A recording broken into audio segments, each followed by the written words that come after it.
Nabanna scholarship কিংবা Uttarkanya scholarship. চলুন দেখে নিচ্ছি আজকের ভিডিওতে আপনি কিভাবে নবান্ন স্কলারশিপে অনলাইন আবেদন করবেন। তো এখানে আবেদন করলে কিন্তু বাৎসরিক স্কলারশিপের টাকা 10,000 টাকা সরাসরি ব্যাঙ্ক অ্যাকাউন্টে পাওয়া যায়। তো আবেদন করার জন্য শর্ত কী রয়েছে? মাধ্যমিক কিংবা উচ্চ মাধ্যমিক কিংবা তার সমতুল্য পরীক্ষায় কমপক্ষে 50% এবং সর্বোচ্চ 60% কম নাম্বার থাকতে হবে। এর পাশাপাশি গ্র্যাজুয়েশন অথবা পোস্ট গ্র্যাজুয়েশন যদি 50% নাম্বার কমপক্ষে এবং সর্বোচ্চ 53% নাম্বার থেকে এই নবান্ন স্কলারশিপে অনলাইন অ্যাপ্লাই করা যায়। তো চলুন দেখে নিচ্ছি অ্যাপ্লাই প্রসেস, সম্পূর্ণ সঠিক পদ্ধতি, পাশাপাশি কোন কোন নথিগুলো দরকার পড়বে আবেদন করার সময়, আপলোড করার সময়, এবং সেগুলো আমরা কোথায় পাবো, সমস্ত থাকবে আজকের ভিডিওতে। আর আপনি যদি এখনও পর্যন্ত ভিডিওতে লাইক না করে থাকেন অবশ্যই লাইক করে দেবেন। এর পাশাপাশি চ্যানেল সাবস্ক্রাইব করে পাশে বেল ক্লিক করে নোটিফিকেশন অন করে রাখবেন পরবর্তী ভিডিও সবার আগে পাওয়ার জন্য। আর আপনি যদি ভিডিওটি ফেসবুক পেজে দেখে দেখেন অবশ্যই ফেসবুক পেজটিকে ফলো করবেন আর অবশ্যই ভিডিওটি প্রত্যেককে শেয়ার করে জানিয়ে দেবেন। তো এই যে নবান্ন স্কলারশিপের অনলাইন অ্যাপ্লাই যে লিঙ্কটি আমি আপনাদের সুবিধাতে ভিডিওর ডিসক্রিপশন এবং কমেন্ট দিয়ে দিয়েছি। তো সেখানে ক্লিক করলে আপনি সরাসরি কিন্তু নবান্ন স্কলারশিপের যে অনলাইন অ্যাপ্লাই লিঙ্কটি সেখানে আসতে পারবেন। এর পাশাপাশি সেখান থেকে আপনি আরও বিষয়টি কিন্তু জানতে পারবেন। চলুন এখন দেখে নিচ্ছি আমরা অনলাইন অ্যাপ্লাই প্রসেস, পাশাপাশি ডকুমেন্টস কীভাবে আপলোড করবো, কত কেবির মধ্যে, কোথায় পাবো, সমস্ত থাকবে আজকের ভিডিওতে। ভিডিও ডিসক্রিপশন বক্স এবং কমেন্টে থাকা লিঙ্কে ক্লিক করতেই আপনি সরাসরি এখানে আসতে পারবেন। তারপরে এখানে দেখতেই পাচ্ছেন নিচে বিভিন্ন অপশান রয়েছে। এই যে নো মোর, এখানে ক্লিক করে আমরা আপনার বিষয়টি জানতে পারবো। আবেদন করার জন্য শর্ত কী চাওয়া হয়েছে? ওয়েস্ট বেঙ্গলের বাসিন্দা হতে হবে, পাশাপাশি আমাদের মাধ্যমিক কিংবা উচ্চ মাধ্যমিকে কমপক্ষে 50% এবং সর্বোচ্চ 60% মধ্যে নাম্বার থাকতে হবে। যারা গ্র্যাজুয়েশন এবং পোস্ট গ্র্যাজুয়েশন তাদের 50 থেকে 53% মধ্যে নাম্বার থাকতে হবে। পারিবারিক আমাদের আয় ইনকাম থাকতে হবে 1,20,000 টাকার মধ্যে। এবং এখানে বলা হয়েছে আপনি কিন্তু এই স্কলারশিপের পাশাপাশি অন্য কোনো সরকারি বেসরকারি স্কলারশিপে অ্যাপ্লাই করতে পারবেন না। যদি অ্যাপ্লাই করে থাকেন তাহলে আপনার আবেদন কিন্তু বাতিল হয়ে যাবে। এবং এখানে এটাও বলা হয়েছে আপনাদের কোর্স যে 365 দিন যে প্রথম বর্ষ তা শেষ হওয়ার আগে আপনি যে কোনো এক টাইম রেজিস্ট্রেশন করতে পারবেন এবং বছরে আপনি একবারেই এই স্কলারশিপের টাকা পাবেন। এরপর যখন আপনি একদা থার্ড সেম ফোর্থ সেম পড়বেন, যেহেতু এই মুহূর্তে সেমিস্টার সিস্টেম সেকেন্ড বর্ষ, তখন আপনি রিনিউয়াল করতে পারবেন। এবং নিচে এখানে বলা হয়েছে কোন কোন নথিগুলো দরকার পড়বে। অ্যাপ্লাই করার সময় আপনি আরও বেশি জানতে পারবেন এবং আবেদন করার সময় কোন কোন নথিগুলো আপলোড করতে হবে। প্রথমত বলা হয়েছে আপনাদের আবেদন করার 90 দিনের মধ্যে কিন্তু নথি আপলোড করে সাবমিট করতে হবে। তার পাশাপাশি প্রেয়ার অ্যাড্রেস, একদা আপনাদের কিন্তু চিফ মিনিস্টারকে একটি লেটার লিখতে হবে, যেটি আপনি সাদা A4 পেজে হাতে লিখতে পারেন। তো হাতে লিখে নেবেন আপনি একটি চিঠি, যেখানে আপনাদের নাম, মোবাইল নাম্বার থেকে শুরু করে অ্যাড্রেস এবং আপনাদের পরিবারের যে সমস্যা ইত্যাদি বিষয়গুলো উল্লেখ করা থাকবে। সেই ফরম্যাটটি আমি আপনি ভিডিওর ডিসক্রিপশনে দিয়ে দিয়েছি, সেখান থেকে আপনি দেখে নিয়ে আরও আপনাদের মতো করে ভালোভাবে গুছিয়ে লিখে নেবেন। তারপর লাগবে একটি কিন্তু রিকমেন্ডেশন, যে সার্টিফিকেট এমএলএ অথবা এমপির কাছ থেকে, সেই লেটারটিও আপনি ভিডিও ডিসক্রিপশনে পেয়ে যাবেন। এরপর কিন্তু বিডিও অথবা এসডিও অথবা ডিএম আমাদের কাছ থেকে একটি ইনকাম সার্টিফিকেট দরকার পড়বে। বিডিও ইনকাম সার্টিফিকেট আপনি কীভাবে অ্যাপ্লাই করবেন এ নিয়ে আমাদের চ্যানেলে অনেক ভিডিও রয়েছে, আপনি দেখে নেবেন। তারপর দরকার পড়বে আপনাদের কিন্তু সেলফ ডিক্লারেশন একটা সার্টিফিকেট, তারও ফরম্যাটটি আমি আপনাদের ভিডিওর ডিসক্রিপশনে দিয়ে দিয়েছি। তো সেখান থেকে ডাউনলোড করতে পারবেন এবং সেই ফরম্যাটটি আপনি অবশ্যই কিন্তু শিক্ষা প্রতিষ্ঠানের যে হেড রয়েছে, যদি আপনি কলেজে অ্যাডমিশন নিয়ে থাকেন, প্রিন্সিপাল অথবা স্কুলে থাকলে হেডমাস্টার কিন্তু ম্যাম যিনি রয়েছে আমাদের কাছ থেকে কিন্তু সেলফ অ্যাটাস্টেড অর্থাৎ সিগনেচার এবং সিল কিন্তু নিতে হবে। তার পাশাপাশি মাধ্যমিকের অ্যাডমিট কার্ড আপলোড করতে হবে, লাস্ট পরীক্ষার মার্কশিট, শেষ যে পরীক্ষা আপনি দিয়েছেন সেই মার্কশিট আপলোড করতে হবে। এর পাশাপাশি রয়েছে কিন্তু র্যাঙ্ক কার্ড, এটা আমাদের কিন্তু না, যারা প্রফেশনাল কোর্স করেছে লাইক ডিপ্লোমা, ইঞ্জিনিয়ারিং, বিটেক অথবা এমবিবিএস এরকম এন্ট্রান্স দিয়েছে এক্সাম, তাদের ক্ষেত্রে কিন্তু র্যাঙ্ক কার্ড আপলোড করতে হয়। তো আমাদের যেহেতু নেই তাই এটা আমাদের কিন্তু দরকার পড়বে না। তারপরে অ্যালটমেন্ট লেটার, এটা কিন্তু তাদেরই দরকার পড়বে যারা প্রফেশনাল কোর্স যে দেখতেই পাচ্ছেন ইঞ্জিনিয়ারিং, বিটেক অথবা এমবিবিএস, ল, নার্সিং, ফার্মাসি ইত্যাদি, তাদের ক্ষেত্রে অ্যালটমেন্ট লেটার আপলোড করতে হবে। আমরা যারা নর্মালি জেনারেল কোর্স করছি আমাদের ক্ষেত্রে কিন্তু দরকার পড়বে না। এরপর ব্যাংকের পাসবই, যেখানে আপনার নাম, অ্যাকাউন্ট নাম্বার, আইএফএসসি কোড, ব্যাংকের নাম ইত্যাদি বিষয়গুলো ভালোভাবে বোঝা যাচ্ছে, সেই যে প্রথম পাতাটি সেটিকে আপলোড করতে হবে পিডিএফ ফেলে সমস্ত ডকুমেন্টস 500 কেবির মধ্যে। এরপর আপনি যে কলেজ অথবা ইউনিভার্সিটি কিংবা স্কুলে যে অ্যাডমিশন নিয়েছেন সেই অ্যাডমিশন রিসিপ্ট কপিও আপলোড করতে হবে। এই সমস্ত নথি লাগবে। চলুন এখন দেখে নিচ্ছি আমরা অ্যাপ্লাই প্রসেস। তো আবেদন করার জন্য আবারও আপনি হোম পেজে চলে আসবেন। তারপর নিচে দেখতেই পাচ্ছেন ফাইন্যান্সিয়াল, এই যে apply for financial for education, এই যে অপশানটি এখানে ক্লিক করবেন। তারপর সাইন আপ এখানে ক্লিক করে আপনি প্রথমত রেজিস্ট্রেশন করবেন। তো আপনি আপনার মোবাইল নাম্বার বসিয়ে দেবেন, সেন্ড ওটিপিতে ক্লিক করবেন, মোবাইলে ওটিপি আসবে, ওটিপি আপনি ভেরিফাই করে নেবেন।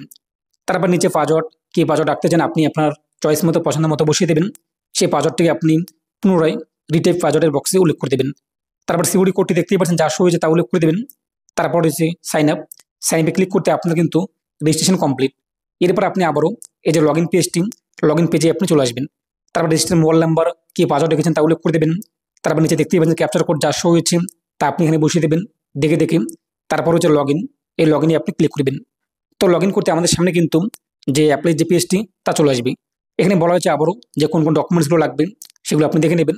তারপর নিচে আবারও সেই ডকুমেন্টসের কথাই বলা হয়েছে। তারপর নিচে দেখতেই পাচ্ছেন একটি বক্স রয়েছে, এই বক্সে আপনি টিকমার্ক করে দেবেন এই যে I have read all understand এবং গাইডলাইন্স। এই বক্সে টিকমার্ক করার পর অ্যাপ্লাই নাও, এই অ্যাপ্লাই নাও আপনি ক্লিক করবেন। তো অ্যাপ্লাই ক্লিক করতে আমাদের সামনে আবেদন পেজটি চলে আসবে, আবেদন ফর্মটি। তো প্রথমত এখানে আবেদনকারীর নাম, পড়ুয়ার নাম বসিয়ে দেবেন, সম্পূর্ণ নাম। এরপর ফাদার অথবা মাদার নেম বসিয়ে দেবেন। এখানে টাইপ সিলেক্ট করে নেবেন ফাদার এবং মাদার, যেটি আপনি উল্লেখ করেছেন জেন্ডার উল্লেখ করে দেবেন। বয়স কত রয়েছে বয়স আপনি বসিয়ে দেবেন। তারপর নিচে দেখতেই পাচ্ছেন যে ক্লাস 10 এক্সামিনেশন রোল নাম্বার। তো ক্লাস 10 যে হচ্ছে মাধ্যমিকের অ্যাডমিট কার্ড দেখে রোল নাম্বার বসিয়ে দেবেন। রোল দেওয়ার পর এন দেওয়ার পর নং যে রয়েছে তা উল্লেখ করে দেবেন। কত সালে মাধ্যমিক পাস করেছে সেই সালটা উল্লেখ করে দেবেন। ক্যাটাগরি কী রয়েছে ক্যাটাগরি আপনি এখান থেকে সিলেক্ট করে নেবেন, ওবিসি এ নাকি বি নাকি জেনারেল নাকি এসসি নাকি এসটি ইত্যাদি যা হয়ে থাকে। তারপরে অ্যাড্রেস উল্লেখ করে দেবেন, ডিস্ট্রিক্ট কী রয়েছে, তারপর পুলিশ স্টেশন কী রয়েছে এখান থেকে সিলেক্ট করে নেবেন। তারপর পিনকোড কত রয়েছে তা বসিয়ে দেবেন। তারপর পোস্ট অফিস কী রয়েছে এখান থেকে উল্লেখ করে দেবেন। তারপর ভিলেজ অথবা রাস্তার নাম কী রয়েছে এগুলো আপনি এখানে বসিয়ে দেবেন। তারপর হচ্ছে কিন্তু আদার ডিটেলস, অন্যান্য তথ্য। এখানে আমাদের যে সমস্ত ফাঁকা রয়েছে রিলিজিয়ান, ধর্ম কী রয়েছে আবেদনকারীর ধর্ম বসিয়ে দেবেন। এরপর ইমেল আইডি উল্লেখ করে দেবেন। তারপর মান্থলি ফ্যামিলি ইনকাম, তো আপনি যে ভিডিওর কাছ থেকে ইনকাম সার্টিফিকেটটি সংগ্রহ করেছেন সেখানে মান্থলি ইনকাম কত রয়েছে তা দেখে এখানে বসিয়ে দেবেন। তারপরে ইনকাম সার্টিফিকেট আপনি কার কাছ থেকে নিয়েছেন, ভিডিও নাকি এসডিও নাকি জয়েন্ট ভিডিও নাকি ডিএম ইত্যাদি যা হয়ে থাকে এখান থেকে আপনি লিস্ট থেকে সিলেক্ট করে নেবেন। তারপর আপনি এমএলএ নাকি এমপি কার কাছ থেকে রিকমেন্ডেশন যে সার্টিফিকেট কিংবা ফর্মটি সংগ্রহ করেছেন সিল সই নিয়েছেন তো এখান থেকে সিলেক্ট করে নেবেন। তো আপনার লোকাল যে এমএলএ অথবা এমপি রয়েছে এখান থেকে লিস্ট রয়েছে, লিস্টে দেখে নেবেন যে কাদের নামগুলো দেখে নেবেন। এরপর আপনাদের যে লোকাল এমএলএ অথবা এমপি নামটি এখান থেকে খুঁজে নেবেন। তারপর যে সাবমিট ক্লিক করবেন। তো সাবমিট ক্লিক করতে আপনার আবেদন হয়ে যাবে। নিজে কিন্তু অ্যাপ্লিকেশন নাম্বার চলে আসবে, সেশন চলে আসবে 25 এবং 26। এছাড়াও আপনার রেজিস্ট্রেশন মোবাইল নাম্বারে কিন্তু অ্যাপ্লিকেশন নাম্বারটি চলে আসবে। তারপর নিচে রয়েছে নেক্সট, এই নেক্সটে আপনি ক্লিক করবেন। তো নেক্সটে ক্লিক করতে দ্বিতীয় ধাপ আমাদের সামনে কিন্তু চলে আসবে। এরপর দেখতেই পাচ্ছেন রেজিস্ট্রেশন নাম্বার, এবং আমরা যেহেতু কন্যাশ্রী না তাই এটা অটোমেটিক নো চলে আসবে। যারা কন্যাশ্রী তাদের ক্ষেত্রে চলে আসবে এবং বলা হচ্ছে আপনি কি এসসি এসটি ওবিসি স্টাইপেন্ড পান কিনা। আমরা যদি পাচ্ছি না এবং আমরা আবেদনও করিনি তো এটা আমরা নো করে দিলাম দ্বিতীয় ঘরটি। এর পাশাপাশি 3 নম্বরে বলা হচ্ছে আপনি কি সরকারি অথবা বেসরকারি কোনো স্কলারশিপ পেয়েছেন কিংবা পাচ্ছেন কিংবা আবেদন করেছেন। আমরা করিনি তাই আমরা এই দুটো ঘর নো করে দিলাম।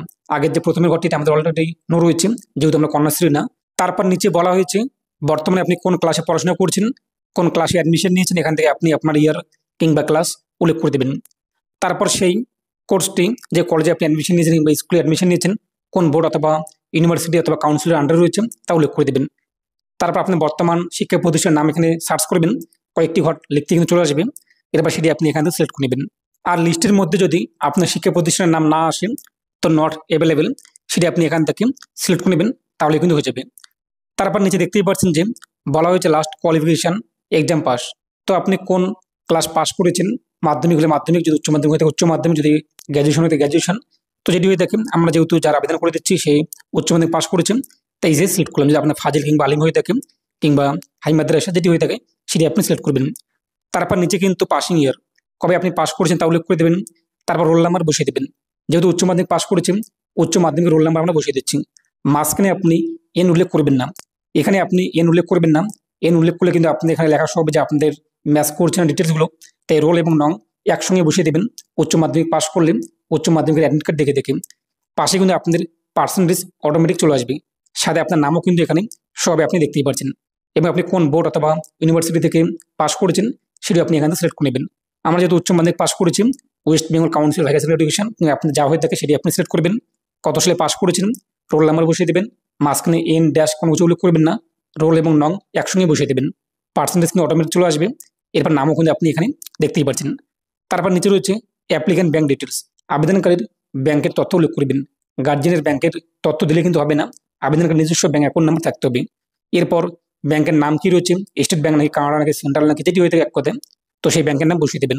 তারপর ব্যাংকের অ্যাকাউন্ট নাম্বার বসিয়ে দেবেন, অ্যাকাউন্ট নাম্বারটা আপনি কনফার্ম করবেন। তারপর আইএফসি কোড বসিয়ে দেবেন। সব কিছু ঠিকঠাক থাকলে রোজে কিন্তু সাবমিট, তো সাবমিটে আপনি ক্লিক করবেন। তো সাবমিট ক্লিক করতে আমাদের সামনে কিন্তু লাস্ট এবং ফাইনাল ধাপ কিন্তু চলে আসবে, ডকুমেন্টস আপলোড। ডকুমেন্টসগুলো আমাদের কিন্তু পিডিএফ ফাইলে আপলোড করতে হবে। এখানে আপনি দেখতেই পাচ্ছেন, যদি আপনি কোনো কিছু ভুল করে থাকেন আপনার আবেদন কিন্তু বাতিল হয়ে যাবে।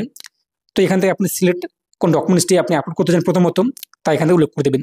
তো অ্যাপ্লিকেশন প্রেয়ার, এরপর family income certificate, self declaration ইত্যাদি যে সার্টিফিকেটগুলো রয়েছে, তো সেগুলো আমি আপনার ভিডিওর ডিসক্রিপশনে দিয়ে দিয়েছি লিঙ্কগুলো। তো সেখানে আপনি আরও বেশি দেখে নেবেন, তারপর সেটিকে ফিল আপ করে পিডিএফ ফাইলে 500 কেবির মধ্যে আপলোড করে দেবেন। তো এখানে আমরা প্রথমে মাধ্যমিক অ্যাডমিট কার্ড উল্লেখ করলাম, তারপর চুজ ফিলে ক্লিক করে আমাদের যে মাধ্যমিক অ্যাডমিট কার্ড পিডিএফ ফাইলটি এখানে আপলোড করে দিচ্ছি। তারপর আপলোডে ক্লিক করব, আমাদের ফাইল কিন্তু এখানে আপলোড হয়ে যাবে। তার পাশাপাশি যে ভিউ ক্লিক করে আপনি দেখে নিতে পারবেন যে ডকুমেন্টস আপনার ঠিকঠাকভাবে আপলোড হয়েছে কিনা। যদি মনে হয় ডকুমেন্টস আপনার ঠিকঠাকভাবে আপলোড হয়নি, তো ডিলিটে ক্লিক করে আপনি কিন্তু ডিলিট করতে পারবেন।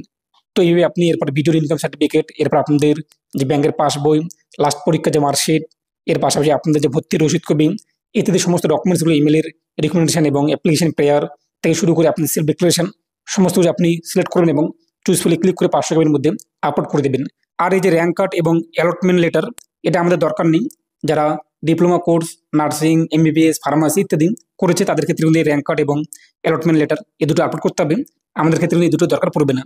এবং এমনটা হতে পারে যে আপনি আবেদন করলেন, এই মুহূর্তে আসার পর আপনার কাছে বাকি যে ডকুমেন্টসগুলো application prayer, recommendation certificate, self declaration এগুলো নেই। কোনো টেনশন নেই, আপনি ব্যাকে চলে আসবেন, লগ আউট করে নেবেন। আবারও আপনি পোর্টালে আসার পর মোবাইলের মধ্যে লগ ইন করবেন। তারপর দেখতেই পাচ্ছেন এক্সিটিং অ্যাপ্লিকেশন, এখানে ক্লিক করে আপনি আপনার আবেদনটি সিলেক্ট করে এই পেজে কিন্তু আসতে পারবেন। এবার বাকি ডকুমেন্টসগুলো যেগুলো আপনি আপলোড করেননি সেগুলো আপলোড করে দেবেন। ডকুমেন্টস আপলোড হয়ে গেলে নিচের বক্সে আপনি টিকমার্ক করবেন। তো নিচের বক্সে টিকমার্ক করার পর ফাইনাল সাবমিট আপনি করে দেবেন। তো যখনই আপনি ফাইনাল সাবমিট করে দেবেন আবেদন কিন্তু হয়ে যাবে, আপনি আর কোনোভাবেই কিন্তু এডিট করতে পারবেন না। তো আবেদন হয়ে গেলে আপনি অ্যাপ্লিকেশন ফর্ম পেয়ে যাবেন, সেটিকে প্রিন্ট করে আপনার কাছে রেখে দেবেন। এর পাশাপাশি এটি কিন্তু কোথাও জমা করতে হয় না। যদি শিক্ষা প্রতিষ্ঠান চেয়ে থাকে তাহলে আপনি সেখানে জমা করে দেবেন। যে সমস্ত নথি আপনি এখানে আপলোড করেছেন সমস্ত নথি এবং অ্যাপ্লিকেশন ফর্মের জেরক্স সহকারে। এর পাশাপাশি আপনি কিন্তু অনলাইন থেকে স্ট্যাটাস চেক করতে পারবেন। আবারও পোর্টালে চলে আসবেন, আবারও অ্যাপ্লাই ক্লিক করে আপনি আপনার মোবাইলের মধ্যে লগ ইন করবেন। তারপর এই বক্সে টিকমার্ক করে অ্যাপ্লিকেশন স্ট্যাটাস এখানে ক্লিক করে আপনি দেখতে পারবেন যে আবেদন আপনি বর্তমানে কোন পর্যায়ে রয়েছে, ভেরিফাই নাকি পেন্ডিং নাকি রিজেক্ট ইত্যাদি বিষয়গুলো আপনি দেখতে পারবেন। এবং আপনি যখন আবেদন করবেন তার 90 দিনের মধ্যে কিন্তু ডকুমেন্টস আপলোড করে ফাইনাল সাবমিট করতে হবে, নয়তো আপনার আবেদন কিন্তু বাতিল হয়ে যাবে। তো আপনি কিন্তু এইভাবে খুব সহজেই বাড়িতে বসে আবেদন করতে পারছেন এবং সমস্ত অ্যাপ্লিকেশন প্রেয়ার থেকে শুরু করে রিকমেন্ডেশন থেকে শুরু করে আপনার সেলফ ডিক্লারেশন সমস্ত লিঙ্ক আমি আপনার ভিডিওর ডিসক্রিপশন এবং কমেন্টে দিয়ে দিয়েছি। তো সেখানে ক্লিক করে আপনি খুব সহজে ডাউনলোড করে ফরম্যাটগুলো দেখতে পারবেন এবং সেই ফরম্যাট অনুযায়ী আপনি আপনার মতো করে সাজিয়ে গুছিয়ে কিন্তু লিখতে পারেন। তো এই নিয়ে আপনার মতামত কমেন্টে পেশ করবেন, আর অবশ্যই ভিডিওটি প্রত্যেকে শেয়ার করে জানিয়ে দেবেন। তো প্রত্যেকে ভালো থাকুন এবং সুস্থ থাকুন।